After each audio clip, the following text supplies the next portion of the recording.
ከዚህ በኋላ ወደ ስጋ ውስጥ መግባት መስላችሁ ውስጥ ወይም ደግሞ ጡንቻ ውስጥ ገብቶ መጥፋት ምናምን ማለት የለም። ግራ የምትጋቡበት የቱ ይሻላል?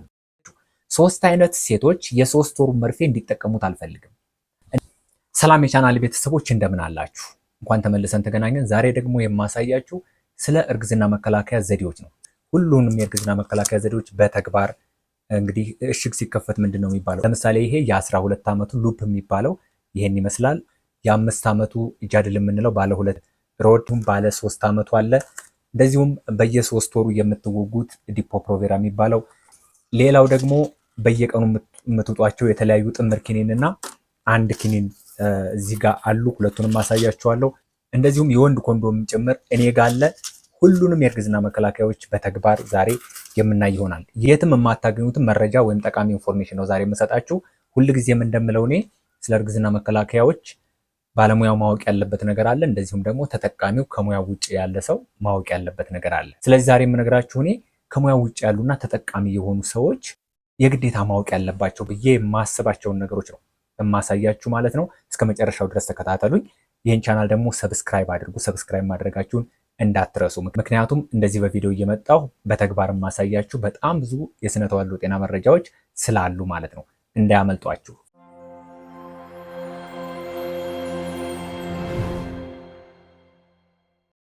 እንግዲህ ብዙ ሰው የሚያነሳው ስለ እርግዝና መከላከያ ብዙዎቻችሁ የምታነሱት ጥያቄ ምንድነው? የቱ ይሻላል? የትኛውን ብመርጥ ነው የሚሻለው? የትኛው የእርግዝና መከላከያ? አሁን ካሳያችሁ የእርግዝና መከላከያዎች ውስጥ ያው ብዙ አሉ፣ ወደ 7 አይነት ምናምን ናቸው፣ ኮንዶም ጨምሮ። እዚህ ጋር የማሳያችሁ ዛሬ ለመምረጥ መሰረት የምታደርጉት ምንድን ነው? እሱ ነው ዋናው ነገር። እና በየቀኑ ደግሞ ኮንሱም የምታደርጉት የሆርሞን መጠንስ ምን ይመስላል? እዚህ ውስጥ ሆርሞን ያላቸው አሉ፣ ሆርሞን የሌላቸው አሉ። በተለይ ሆርሞን ያላቸው በቀን እነዚያ መድኃኒቶች ቢታዘዙላችሁ ምን ያህል ግራም ወይም ሚሊግራም ኮንሱም እንደምታደርጉ ካልኩሌት እያደረጉ በተግባር አሳያችኋለሁ። እስቲ መጀመሪያ ሎንግ ተርም ከምንለው ወይም ደግሞ ከሩቁ ወደ ቅርቡ ልምጣላችሁ። ለ12 ዓመት ከሚያገለግለው ሉፕ ልጀምር። ይህ ሉፕ ወይም አዩሲዲ የሚባለው እንግዲህ ለማታውቁት ኤክስፐርት ስላደረገ አውጥቼ ላሳያችሁና ምን እንደምትመስል አገልግሎቷም እንዴት እንደምታገለግላችሁ ምናምን ለብቻውን ቪዲዮ መስራት ይቻላል። ነገር ግን ላሳያችሁ። ውስጡ እንደዚህ እሽጓ ሲከፈት ይችን ነው የምትመስለው፣ ሉፕ የምትባለዋ ማለት ነው። በጣም ውድ ናት በነገራችን ላይ፣ ኤክስፓየር ስላደረገ ነው እንደዚህ የከፈትኩት። ነገር ግን ለአንድ እናት ለ12 ዓመት የምታገለግል እንትን ናት። እንግዲህ ይቺ ተመልከቷት ጭራዋን። ይቺን ጭራዋን በጣም የማትበጠስ ጠንካራ ጭራ ነው ያላት፣ ላስቲክ ናት። እዚህ ጋር የምታዩቸው እነዚህ ዙሪያውን ያሉት መዳብ ናቸው ወይም ደግሞ ኮፐር አዩሲዲ የተባለበት ምክንያት ለዚህ ነው። ኮፐር አዩሲዲ ይባላል። እነዚህ ኮፐር አዮኖች የወንድ የዘር ፍሬን የሚገድሉ ፈሳሾችን ወይም ደግሞ አዮኖችን በማመንጨት እርግዝናን የሚከላከሉበት መንገድ አንዱ ይሄ ነው። አዮኖችን ያመነጫሉ ወይም ፈሳሾችን ያመነጫሉ። እነዚህ አዮኖችና ፈሳሾች የወንድ የዘር ፍሬ ወደ ማህፀን ሲገባ እዚያው አዳክመው ወይም ደግሞ ገለው ያስቀሩታል። በዚህ ምክንያት ነው እንጂ ወደ ሰውነታችሁ ወይም ወደ ደም ስራችሁ የሚገባ ምንም አይነት ሆርሞን የለውም ማለት ነው። አያችኋት? እንደዚሁም ደግሞ ሌላው እርግዝናን የሚከላከልበት ሜተዱ ምንድን ነው? የውስጠኛው የማህፀን ክፍል ወይም ኢንዶሜትሪየም የሚባለው እንዲቆጣና ኢንፍሌምድ እንዲሆን፣ ከዚያም በኋላ ምናልባት መጀመሪያ ላይ ያልኳችሁ የሚመነጩ ፈሳሾችና አዮኖች ሳያስቀሩት ከቀሩ ወይም ስፐርሙን ወይም የወንድ የዘር ፍሬውን ሳይገድሉት ከቀሩና ካለፈና ከእንቁላሏ ጋር ተገናኝቶ እርግዝና ከተፈጠረ ከዚያ ደግሞ መጥቶ በፋሎፒያን ቲዩብ አልፎ ማህፀን ግድግዳ ላይ አታች እንዳያደርግ የማህፀን የውስጠኛው ግድግዳ ኢንፍሌምድ በመሆን ወይም ደግሞ በመቆጣት ያንን የእንቁላሏና የወንዱ የዘር ፍሬ ውህድ ኢምፕላንት እንዳያደርግ ወይም ደግሞ እንዳይተከል ያደርገዋል ማለት ነው። በእንደዚህ መልኩ እርግዝናን ይከላከላል። እንዳልኳችሁ በውስጡ ምንም አይነት ሆርሞን የለውም፣ ሆርሞን ፍሪ ይባላል ማለት ነው። አሁን በአገልግሎት ላይ እየዋለ ያለው አዩሲዲ። ስለዚህ ሆርሞን የሌለው ብቸኛው ይሄኛው ብቻ ሲሆን ሌሎች ካሁን በኋላ የምነግራችሁ ሆርሞን ያላቸው ናቸው። ሆርሞን ያለውና ለ5 ዓመት የሚያገለግለው የማሳያችሁ ምንድነው? ጃድል ይባላል።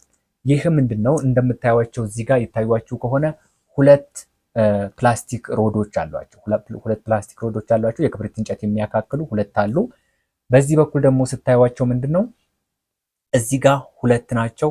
በውስጡ የሚይዘው ሆርሞን ምንድነው? አንዷ 75 ሚሊግራም ፕሮጀስትሮን ሆርሞን ትይዛለች። በ2 ሲባዛ 150 ይሆናል ማለት ነው። ስለዚህ አሁን እያንዳንዱን ለምሳሌ በ5 ዓመት ውስጥ 150 ሚሊግራም፣ ለምሳሌ ይሄ መድኃኒት በየቀኑ የሚታዘዝላችሁ ቢሆንና በየቀኑ እንድትወስዱ ቢደረግ በቀን የምትወስዱት የሆርሞን መጠን ስንት ነው የሚለውን እንወቀው። ይህንን ስታውቁ ነው እንግዲህ ምን ያህል ሆርሞን በቀን እየተጠቀምኩ ነው፣ ስለዚህ የሚያመጣብኝ ኢፌክትስ ምን ይመስላል፣ ለወደፊት እርግዝናስ ችግር ይፈጥራል ወይ፣ ፔሪየድ እንዲዛባ ያደርጋል አያደርግም የሚለውን እዚህ ላይ ነው የምታውቁት ማለት ነው። ስለዚህ ይህንን ካልኩሌት እያደረግኩ ላሳያችሁ። የሚያገለግለው ወይም ደግሞ የሚሰጣችሁ ለ5 ዓመት ነው። ለ5 ዓመት ስለሆነ አንድ ዓመት 360 ቀን አለው። 360 ቀን አለው። እንደኛ ሀገር አቆጣጠር እንግዲህ ምንድነው ጳጉሜ በመካከል አሉ። በየዓመቱ እየዞረ ሲመጣ 5 ጳጉሜ ያለች፣ በ4 ዓመት አንድ ጊዜ ደግሞ 6 ይሆናል። እነዚያን ነገሮች ደማምረን ወደኋላ መቀነስ ይኖርብናል ማለት ነው። ስለዚህ በ5ኛው ዓመት ላይ እነዚያን የተደመሩ ጳጉሜዎችን ቀንሰን ነው ቀጠሮውን መቅጠር የሚኖርብን ማለት ነው። እናንተም ይሄን ማወቅ አለባችሁ። ስለዚህ አሁን አንድ ዓመት 360 ቀን ነው። በ5 ስናበዛው ስንት ይሆናል? 1800 ቀን ይሆናል። ይህንን ለ1800 ቀን እንድትጠቀሙት ነው የሚሰጣችሁ ማለት ነው። ስለዚህ አንዷ ፕላስቲክ ሮድ ወይም አንዷ እንጨት 75 ሚሊግራም ሌቮኖጀስትሮል ፕሮጀስትሮን ሆርሞን ነው የምትይዘው። ስለዚህ ሁለቱን ስናባዛው እዚህ ጋር እንደምታዩት ስንት ይሆናል ማለት ነው? 150 ሚሊግራም ይሆናል። 150 ሚሊግራም በ1800 ቀን ውስጥ እንድትጠቀሙት ነው የሚታዘዝላችሁ ማለት ነው። 150 ሚሊግራምን ለስንት ታካፍሉታላችሁ? የአንዱን ቀን ለማወቅ ለ1800 ቀን ታካፍሉታላችሁ ማለት ነው። በቀን የምትጠቀሙት የሆርሞን መጠን ከዚህ የእርግዝና መከላከያ ስንት ነው ማለት ነው? ካልኩሌት አድርጉት። 0.08 ሚሊግራም በቀን ነው የምትጠቀሙት ማለት ነው። 0.08 ሚሊግራም ፐር ዴይ ወይም 0.08 ሚሊግራም በቀን እንድትጠቀሙ ነው የሚታዘዝላችሁ ማለት ነው። ይሄን በቀን የምትጠቀሙትን የሆርሞን መጠን ከእያንዳንዱ እየጻፋችሁ ሂዱ። መጨረሻ ላይ የቱ ነው ትልቅ እንድጠቀም የሚያደርገኝ የሚለውን መጨረሻ ላይ እናውቃለን ማለት ነው። በዚህ መልኩ ያዙትና ወደሚቀጥለው ሲሄድ የ3 ዓመት ነው። ይህ የ3 ዓመት እንግዲህ ይሄንን ይመስላል። ከዚህ በኋላ ወደ ስጋ ውስጥ መግባት መሰላችሁ ውስጥ ወይም ደግሞ ጡንቻ ውስጥ ገብቶ መጥፋት ምናምን ማለት የለም። ምክንያቱም ይቺ ኢምፕላኖን ኔክስት በባለሙያው ሲያስገባ ራሷ ጋይድ እንድታደርግ ተደርጋ ወይም ደግሞ ባለሙያውን እንዲያግዝ ተደርጎ ተሰርቶ የመጣ ነው። ስለዚህ ምንድን ነው የሚሆነው ማለት ነው? አስፈላጊ ከሆነ ምናልባት ይሄንን መክፈትም ላያስፈልግ ይችላል። ልክ እንደ ሽጉጥ አይነት ሆና ነው የመጣችው። አሰራሩን ወይም ደግሞ እንዴት ይገባል የሚለውን ካስፈለጋችሁ እሱን ልሰራላችሁ እችላለሁ። በዚያን ጊዜ እንዴት ነው ማስገባት ያለብን ምናምን የሚለውን እሱን ስሰራ ላሳያችሁ እችላለሁ። አጠቃላይ ግን በውስጧ ያለችው ይቺ አንድ ሮድ ወይም ደግሞ አንድ ፕላስቲክ ሮድ ወይም አንድ እንጨት ብቻ ነው ያለቻት ማለት ነው። ስለዚህ እዚህ ጋር እንደምታዩት ስንት ነው ያለው? 68 ሚሊግራም ነው ያለው ማለት ነው። 68 ሚሊግራም ኢቶኖጀስትሮል ነው። ኢቶኖጀስትሮል የሚሆን ሌቮኖጀስትሮል የሚሆን ሁለቱም ፕሮጀስትሮን ሆርሞን ናቸው። ስለዚህ ይሄኛው ኢቶኖጀስትሮል የሚባል የፕሮጀስትሮን ሆርሞን ነው። 68 ሚሊግራም ነው። ልብ አድርጉ፣ ይህ 68 ሚሊግራም ነው። የቅድሙ ደግሞ ለ5 ዓመት የምትጠቀሙት 150 ሚሊግራም ነበር። ይሄኛው ነው የሚያገለግላችሁ ለ3 ዓመት ነው። ስለዚህ ከዚህኛውም ላይ ቅድም እንደሰራ ነው በቀን ስንት ሚሊግራም ፕሮጀስትሮን ሆርሞን ነው ኮንሱም የምታደርጉት የሚለውን ካልኩሌት ላደርግላችሁ። 3ን በ360 አባዙትና 1080 ቀን ነው። 3 ዓመት ማለት 1080 ቀን ነው። ስለዚህ በዚህ በ1080 ቀን ውስጥ እንድትጠቀሙ የሚደረገው እየቆጠባችሁ እያብቃቃችሁ እንድትጠቀሙበት ተደርጎ ነው የሚሰጣችሁ ማለት ነው። ስለዚህ ይሄንን የምትጠቀሙት በስንት ቀን ነው? በ1080 ቀን ውስጥ ነው። ስንቱን? 68 ሚሊግራሙን ማለት ነው። 68 ሚሊግራምን ለ1080 ቀን ስታካፍሉት 0.06 ሚሊግራም በቀን ነው። 0.06 የቅድሙ ስንት ነበር? 0.08 ሚሊግራም። ይሄኛው የተሻለ ነው። በእንደዚህ መልኩ እያያዛችሁ ሂዱና ቀጣዩ የማሳያችሁ ደግሞ ለ3 ወር የምትጠቀሙት ወይም ዲፖ እያለን የምንጠቀመው በተለምዶ ሜድሮክሲ ፕሮጀስትሮን አሲቴት የሚባለው ወይም ዲፖ ፕሮቬራ የሚባለው በመርፌ የሚሰጠው በየ3 ወሩ የምትወጓት መርፌ ይቺ ናት ማለት ነው። እንግዲህ ምንድነው የምትለው እዚህ ጋር እንደምታዩት ስንት ይላል? 150 ሚሊግራም ይላል። 150 ሚሊግራም ሜድሮክሲ ፕሮጀስትሮን አሴቴት ይላል። ይህንን ለስንት ቀን ነው የምትጠቀሙት ማለት ነው? ለ3 ወር። ወደ ቀን ስትቀይሩት ደግሞ 90 ቀን ማለት ነው። በ90 ቀን ውስጥ ይችን 150 ሚሊግራም እንድትጨርሱ ነው የሚደረግላችሁ ማለት ነው። በየቀኑ ቢታዘዝላችሁ ኖሮ ይሄንን መድኃኒት በየቀኑ የምትውጡት ወይም ደግሞ እንድትወጉ የሚደረገው ስንት ሚሊግራም ነው የሚለውን እንስራው። ይሄንን ስንሰራ 150 ሚሊግራምን ለ90 ቀን ስታካፍሉት ስንት ይመጣል? 1.66 ወይም 1 ነጥብ ብናጠጋጋው 1.67 አካባቢ ይመጣል። በቀን ትጠቀማላችሁ ማለት ነው። 1.66 ሚሊግራም አያችሁ፣ ሁሉም አሃዳቸው አንድ ነው ወይም ዩኒታቸው አንድ ነው። በሚሊግራም ነው የሰራሁላችሁ 1.66 አያችሁ። ስለዚህ አሁን የትኛው ይበልጣል የሚለውን እንደነገርኳችሁ ለመያዝ ይህንንም ጻፉና ያዙ። አምስተኛው የማሳያችሁ ደግሞ ሲኦሲ ወይም ደግሞ ኮምባይንድ ኦራል ኮንትራሴፕቲቭ የምንለው ወይም ጥምር ኪኒን የሚባለው ነው ማሳያችሁ። ጥምር ኪኒን እንግዲህ በየቀኑ ነው የሚወሰደው። እንደሚታወቀው በአፍ ነው በመዋጥ ነው የሚወሰደው። ማታ ማታ ነው የምትወስዱት። ሁላችሁም ይሄን ታውቃላችሁ አወሳሰዱ። ነገር ግን ሚሊግራሙን በደንብ አተኩራችሁ አይታችሁ ላታውቁ ትችላላችሁ። እሱ ደግሞ ጥምር ኪኒን ነው። ፕሮጀስትሮን እና ኢስትሮጅንን ሁለቱንም ሆርሞኖች አጣምሮ የያዘ ነው። በነገራችን ላይ ያልነገርኳችሁ እነዚህ ፕሮጀስትሮን እና ኢስትሮጅን የሚባሉት ሆርሞኖች በሰውነታችሁ ውስጥ በኖርማል ሁኔታ ናቹራሊ የሚመነጩ ሆርሞኖች ናቸው።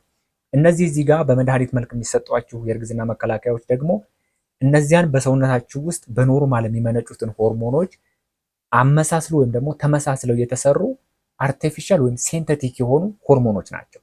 እነዚያን ሴንቴቲክ የሆኑ ሆርሞኖችን ስትወስዱ ናቹራል የሆነው ሆርሞን በሰውነት ውስጥ መመንጨቱን ይቆምና እነዚህ ብቻ ስራቸውን ይሰራሉ ማለት ነው።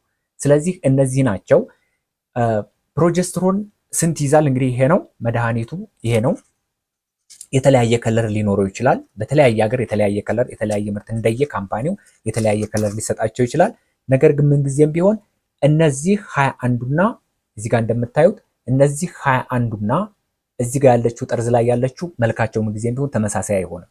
እነዚህ ቀይ ከሆኑ እነዚህ ችኛዋ ነጭ ልትሆን ትችላለች። እነዚህ ቢጫ ከሆኑ ይችኛዋ ሌላ ከለር ሊኖራት ይችላል። አሁን እዚህ ጋር እንደምታዩት እኔ ያስኩት ላይ እነዚህ እርግዝናን የሚከላከሉት ሆርሞኖች ነጫጭ ናቸው። ይችኛዋ ደግሞ አይረን ፊኖሬት በውስጧ ያላት ደግሞ ቀይ ናት ማለት ነው። ምንጊዜም ቢሆን ይቺ የተለየችዋ ከለር አይረን ያላት ናት ማለት ነው። አሁን እነዚህን መድኃኒቶች ምን ያክል ነው የሚያዙት የሚለውን በቤታችሁ የምትጠቀሙም ከሆነ ማየት ትችላላችሁ ሚሊግራሙን፣ ወይም ደግሞ እዚህ ላይ ላሳያችሁ እኔ ማለት ነው።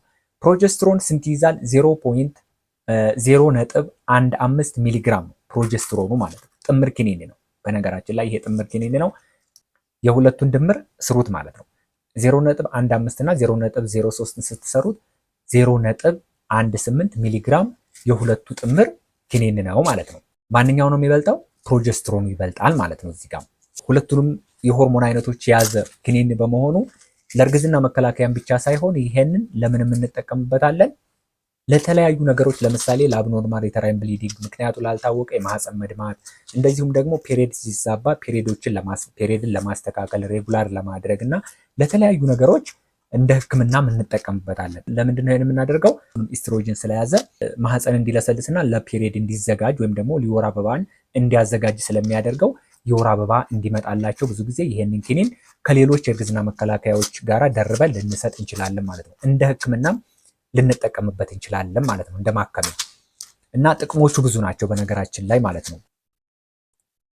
ጥቅሞቹ ብዙ ናቸው። ብዙ ጊዜ እርግዝናን የመከላከል አቅሙ በጣም የሚወርደውና ፌል የሚያደርግባችሁ ምክንያቱ ምንድነው? ዩዘር ዲፐንደንት ነው። ተጠቃሚው ላይ ጥገኛ የሆነ የእርግዝና መከላከያ ነው ማለት ነው። እናንተ አጠቃቀም ላይ የሚወሰን ስለሆነ ነው እንጂ ለእርግዝና መከላከያም እንደዚሁም ደግሞ ሌሎች ነገሮችንም ለማከም በጣም ወሳኝ የሆነ የእርግዝና መከላከያ ነው ማለት ነው። ሌላው ደግሞ የሚዋጡ ኪኒኖች ሁለት አይነት ናቸው። እነዚህ አሁን ያሳየኋችሁ ጥምር ኪኒኑን ሲሆን ጥምር ያልሆነውን ደግሞ ይህንን ይመስላል ማለት ነው። እነዚህ ሙሉ ለሙሉ ሁሉም እነዚህ 28ቱ ምንትኖች ተመሳሳይ ከለር ነው ያላቸው። ሌላ አይረን በውስጣቸው አይዙም ማለት ነው። ብዙ ጊዜ የአጥቢ ኪኒን ተብሎ ነው የሚታወቀው። አጥቢዎች ከመጀመሪያው ጀምሮ በመዋጥ መልኩ መውሰድ የሚፈልጉ ከሆነ ይሄኛውን እንዲጠቀሙ ነው የሚመከረው ማለት ነው። ይሄ በውስጡ ፕሮጀስትሮን ብቻ የያዘ ፕሮጀስትሮን ኦንሊ ፒልስ ነው፣ ፒኦፒ ማለት ነው አብሪቬሽኑ። ስለዚህ በውስጡ ስንት ፕሮጀስትሮን ነው የሚይዘው ማለት ነው? 0.03 ሚሊግራም ፕሮጀስትሮን ነው። ኢስትሮጅን የለው። ፕሮጀስትሮኑም ራሱ በጣም የወረደ ዝቅተኛ የሆርሞን መጠን ነው ያለው። እዚያ ጋር እጥምር ኪኒኑ ላይ የኢስትሮጅን መጠንን ያክል ማለት ነው። እዚህ ጋር ያለው ፕሮጀስትሮን፣ እዚያ ጋር ያለው እጥምር ኪኒኑ ላይ ያለው የፕሮጀስትሮን መጠን ትልቅ ነው። 0.15 ነው አይደለ? ኢስትሮጅኑ ደግሞ 0.03 ነው። እዚህ ጋር ፕሮጀስትሮኑ ራሱ ብቻውን ሆኖ የሆርሞን መጠኑ ስንት ነው ማለት ነው? 0.03 ሚሊግራም ነው ማለት ነው። በጣም ትንሽ የሆርሞን መጠን ነው ያለው ማለት ነው። እስቲ ሰብስክራይብ ያላደረጋችሁ ምን ያክል ናችሁ? ሰብስክራይብ ያላደረጋችሁ ሰዎች ካላችሁ አሁን ሰብስክራይብ አድርጉ። ወደሚቀጥለውና ወደ ቀሪው አንድ የእርግዝና መከላከያ ባሪየር ሜተድ ወደ ሆነው እሄድላችኋለሁ ማለት ነው። እሱ ምንድነው? ሰብስክራይብ አድርጋችሁ እሺ፣ ሰብስክራይብ ካደረጋችሁ ይህ እንግዲህ ሌላው የእርግዝና መከላከያ ኮንዶም ነው። ይህ ኮንዶም በጣም ትልቅ ጥቅም ያለው የእርግዝና መከላከያ ነው። ለምን ሰዎች እኔ ለነማን ሪከመንድ እንደማደርገው አሁን እነግራችኋለሁ። ኮንዶም እንግዲህ መቼ ነው የሚወሰደው ወይም ደግሞ መቼ ነው የምትጠቀሙት ማለት ነው? የሚወሰድ አይደለም፣ ሆርሞን የለውም። ምንድነው እሱ? ባሪየር ሜተድ በመባል የሚታወቅ የእርግዝና መከላከያ ዘዴ ነው። እሱ መቼ ነው የሚደረገው? በግንኙነት ጊዜ ብቻ ማለት ነው። ይህ ከሁሉም የእርግዝና መከላከያዎች ለየት የሚያደርገው ነገር አንድ ነገር አለ። ምን አይነት የመከላከል አቅም አለው ማለት ነው? ዱዋል ፕሮቴክሽን የምንለው ነገር አለ። ዱዋል ፕሮቴክሽን ማለት ምን ማለት ነው? ሁለት ነገሮችን በአንድ ጊዜ የሚከላከልላችሁ ማለት ነው። እሱ ምንድነው? አንደኛው እርግዝና ነው። ሁለተኛው ደግሞ የተለያዩ የአባላዘር በሽታዎችን ይከላከልላቸዋል። ከዚህ በፊት ያሳየኋችሁ ወደ 6 አካባቢ የሚሆኑ የእርግዝና መከላከያዎችን አሳይቻችኋለሁ። ሁሉም ቢሆን እንደየአቅማቸውና እንደናንተ አጠቃቀም እስከ 99.5 99.9 ድረስ እርግዝና ሊከላከሉላችሁ ይችላሉ እንጂ ኤችአይቪን ወይም ደግሞ የተለያዩ የአባላዘር በሽታዎችን ግን ሊከላከሉላችሁ አይችሉም። የሚከላከሉት ምንድነው? እርግዝናን ብቻ ነው ማለት ነው። እንደዚሁም እርግዝናንና የአባላዘር በሽታዎችን እንዲከላከልላችሁም ብቻም ሳይሆን የተለያዩ ተላላፊ በሽታዎች ያለባችሁ በግብረ ስጋ ግንኙነት ጊዜ የሚተላለፉ በሽታዎች ያሉባችሁም ጥንዶች ወይም ደግሞ ባልና ሚስቶች ይህንን ዱዋል ፕሮቴክሽን ያለውን የእርግዝና መከላከያ እንድትጠቀሙት እኔ በግሌ ሪከመንድ አደርጋለሁ። ምክንያቱም ለምሳሌ ኤችአይቪን እናንሳ። ኤችአይቪ ያለባችሁ ጥንዶች ሁለታችሁም እንኳን ቫይረሱ ቢኖርባችሁም ያለ ኮንዶም ከምትጠቀሙ ይልቅ እርግዝናን ካልፈለጋችሁ በስተቀር በኮንዶም ብትጠቀሙ በጣም ትልቅ ጥቅም አለው። ይህም ምንድነው? ቫይራል ሎዱ ከአንደኛችሁ ወደ አንደኛችሁ እየተላለፈ ቫይራል ሎዱ እየበዛባችሁና ምን ያደርጋችኋል ማለት ነው? ኢሚዩኒቲያችሁን ወይም ደግሞ በሽታን የመከላከል አቅማችሁን እያወረደ እየተባባሰባችሁ ይሄዳል ማለት ነው። ያንን ለመከላከል መድኃኒታችሁን እየወሰዳችሁ ቫይራል ሎዱም እንዳይጨምር ይህንን ደግሞ ጎን ለጎን ኮንዶም ብትጠቀሙ ከፍተኛ ጥቅም አለው ማለት ነው። ይህንን ስትጠቀሙ ያው ይህ ኤክስፓየር ዴቱን እዚህ ላይ ማየት ይኖርባችኋል። እንደዚሁም ደግሞ በእጃችሁ ጫን ስትሉት ሬዚስት ሊያደርጋችሁ ይገባል። ኤር መውጣት የለበትም። በአጠቃላይ ዙሪያውን ኢንታክት መሆኑን በደንብ ታረጋግጣላችሁ። ስለዚህ አሁን የብዙዎቻችሁ ጥያቄ የሚሆነውና ብዙዎቻችሁም ግራ የምትጋቡበት የቱ ይሻላል የሚለውን ከመናገሬ በፊት ለምን ይመስላችኋል እዚህ ጋር ፖስት ፒልን ያላስገባው? ምንጊዜም ቢሆን ኢመርጀንሲ ኮንትራሴፕቲቭ ፒልስ የምንላቸው ወይም እነዚህ ፖስት ፒልሶች ልትመርጡ የሚሰጣችሁ ሜኑ ላይ ወይም ለማስመረጥ ራሱ አይቀርብም። ከዚህ ላይ ምን እንድትረዱ ነው የምፈልገው፣ እሱ ኢመርጀንሲ ሲሆንና አስገዳጅ ነገር ሲገጥማችሁ ብቻ የምትጠቀሙት ነው እንጂ ሩትንሊ በቤታችሁ ገዝታችሁ አስቀምጣችሁ በቦርሳችሁ ውስጥ አስቀምጣችሁ ሁሌ እንድትጠቀሙበት የሚደረግ የእርግዝና መከላከያ አይደለም። ለዚያም እዚህ ጋር አላስገባሁም ማለት ነው። አሁን እንግዲህ የቱ ይሻላል የሚለውን ነገር ልንገራችሁ። መጀመሪያ ግን አንድ ነገር ልንገራችሁ። እኔ በግሌ ማለት ነው ሪከመንድ የማደርጋችሁ ካለኝ ኤክስፔሪየንስ እና እያየን ካለነው ነገር አንድ ነገር ሪከመንድ ላደርጋችሁ። 3 አይነት ሴቶች የ3 ወሩ መርፌ እንዲጠቀሙት አልፈልግም። አንደኛ ወልዳችሁ የማታውቁ ሴቶች፣ ሁለተኛ ደግሞ እድሜያችሁ ከ35 ዓመት በላይ የሆናችሁ ሴቶች፣ 3 ደግሞ ቶሎ የማርገዝ እቅድ ኖሯችሁ ምናልባት 3 ወር ወይም ደግሞ 2 ወር ለመቆየት ከሆነ እቅዳችሁ ለ3 ወር የሚያገለግል ብላችሁ የ3 ወር መርፌ ከመጠቀም ይልቅ ማንኛውንም የእርግዝና መከላከያ ተጠቅማችሁ ያቺ የምትጠብቋት ቀን ስትደርስ ማስወጣት ይቻላል። ስለዚህ እነዚህ 3 ነገሮች በጣም በብዙ ሰዎች ዘንድ እየተጠየቁ ያሉ ነገሮች ስለሆኑ እነዚህን 3 ነገሮች እንዳሉ ያዙና WHO ወይም የዓለም ጤና ድርጅት ሜዲካል ኤሊጂቢሊቲ ክራይቴሪያ ፎር ኮንትራሴፕቲቭ ዩዝ ብሎ የሚያስቀምጣቸው 4 ምድቦች አሉ። እነዚህ 4 ምድቦች ምን ምንድን ናቸው? ምድብ 1 ወይም ካቴጎሪ 1 ምንድን ነው የሚለው there are no restriction for use ይላል። there are no restriction for use ማለት ምን ማለት ነው? ምንም አይነት ግድብ ወይም ደግሞ ወሰን የለባችሁም እንድትጠቀሙ የሚደረጉ የወሊድ መከላከያዎች ናቸው። እናንተ የተለያየ የጤና ችግር ሊኖርባችሁ ይችላል። ከዚያ ከእናንተ ጤና ጋር አያይዞ ይሄንን ብትጠቀሚ ጥሩ ነው፣ ይሄንን ባትጠቀሚ ጥሩ ነው ብሎ የሚወስንላችሁ ማን ነው? ባለሙያው ነው። እዚህ ጋር እናንተ ካታጎሪ 1 ላይ ወይም ምድብ 1 ላይ ከሆናችሁ ማንኛውንም የእርግዝና መከላከያ እንድትጠቀሙ ይፈቀድላችኋል ማለት ነው።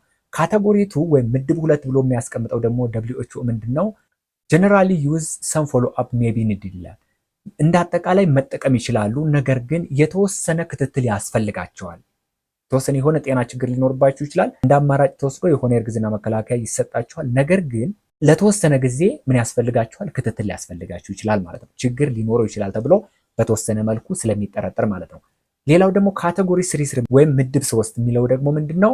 ዩዥዋሊ ኖት ሪኮመንድድ ክሊኒካል ጀጅመንት ኤንድ ኮንቲኒዩንግ አክሰስ ቱ ክሊኒካል ሰርቪስስ አር ሪኳርድ ፎር ዩዝ ይላል።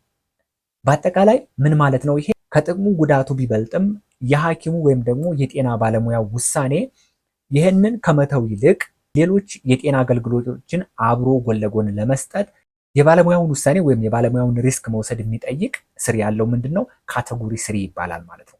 ሌላው ካቴጎሪ 4 ምንድነው የሚለው? ዘ ሜተድ ሹድ ኖት ቢ ዩዝድ ይላል። በአጠቃላይ ይህ አገልግሎቱ ወይም ደግሞ የእርግዝና መከላከያ ዘዴው መወሰድ የለበትም። ለምሳሌ ግልጽ እንዲሆንላችሁ አንድ ምሳሌ እሰጣችኋለሁ። ይህም የምሰጣችሁ ምሳሌ ምንድነው? ከወሊድ ወይም ደግሞ ከውርጃ በኋላ ኢንፌክሽን ወይም ደግሞ ሴፕሲስ የሚያጋጥማችሁ ከሆነ አንዳንድ እናቶች ከወለዱ በኋላ የማህፀን ኢንፌክሽን ሊያጋጥማቸው ይችላል፣ ወይም ከውርጃ በኋላም የማህፀን ኢንፌክሽን ሊያጋጥማቸው ይችላል። እነዚህ ኢንፌክሽን ያለባቸው ሰዎች ሳይታከሙና ሳይድኑ ሉፕ ወይም አዩሲዲ የሚባለው ካቴጎሪ ስንት ላይ የሚሆን ይመስላችኋል? ወይም ደግሞ ምድብ ስንት ላይ የሚሆን ይመስላችኋል? ለእናንተ ምድብ 4 ላይ ነው። ምድብ 4 ማለት ዘ ሜተድ ሹድ ኖት ቢ ዩዝድ፣ በፍጹም መጠቀም የለባቸውም የሚለው። ስለዚህ ኢንፌክሽን የማህፀን ኢንፌክሽን ካላችሁ በማህፀን ውስጥ የሚቀመጠው ሉፕ አትጠቀሙትም ማለት ነው። በዚህ መልኩ የሚወስንላችሁ ማን ነው? የጤና ባለሙያው ይሆናል ማለት ነው። በአጠቃላይ ከዚህ ውጭ ከሆናችሁና ለ3 ወር መርፌ ቅድም ከነገርኳችሁ 3 ሴቶች የ3 ወር መርፌ መጠቀም የለባችሁም ካልኳችሁ ውጭ ከሆናችሁ ማንኛውንም የእርግዝና መከላከያ ለመምረጥና ለመጠቀም ምርጫው የእናንተ ነው ማለት ነው። ምክንያቱም አንቺ የመረጥሽውና ለአንቺ የተስማማሽ የእርግዝና መከላከያ ትክክለኛው ሜተድ እሱ ነው። ለአንቺ የተስማማሽ የእርግዝና መከላከያ ለሌላዋ ኮንትራ ኢንዲኬተድ ሊሆን ይችላል፣ ወይም ደግሞ ላይስማማት ይችላል፣ ወይም የጎንዮሽ ችግሩ ሊበዛባት ይችላል።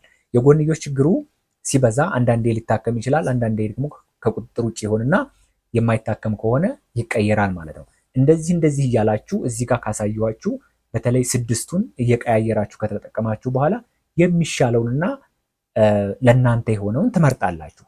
ነገር ግን ስንመርጥ ደግሞ ለእኛ ስለተስማማን ብቻ ነው ወይስ ደግሞ አመራረጣችን ላይ እኛን እንትን ሊለን ጋይድ ሊያደርገን የሚችል ነገር አለ ካላችሁኝ፣ እሱም የመጀመሪያው ሊሆን የሚችለው ጤና ነው። ስትጠቀሙት ኮንፈርት የማይነሳችሁ፣ በጤናችሁ ላይ ችግር የማይፈጥር፣ በዕለት ተዕለት ስራችሁ ላይ ተጽዕኖ የማይፈጥር መሆኑን ማወቅ ይኖርባቸዋል። ምክንያቱም ከሁሉም በፊት ጤና ይበልጣልና ማለት ነው። አንድ እናት ወሩን ሙሉ ደም እየፈሰሳት ወይም ደግሞ በሆነ በእርግዝና መከላከያው ምክንያት በጣም ኪሎዋ ጨምሮ እያጨናነቃት እንደዚህ አይነት የጤና ችግሮችን ወይም ደግሞ ራስ ምታት እየበዛባት እያደከማት በሱ ምክንያት የዕለት ተዕለት ስራዋን እያጓደለባት ከሆነ ያለሷ ተገቢ አይደለም ማለት ነው። መቀየር ይኖርባታል። ከዚህ አንጻር ልትመርጡ ትችላላችሁ። ሁለተኛው ደግሞ ምንድነው? እርግዝናን የመከላከል አቅሙ ምን ያህል ኢፌክቲቭ ነው የሚለው እሱም ወሳኝ ነው።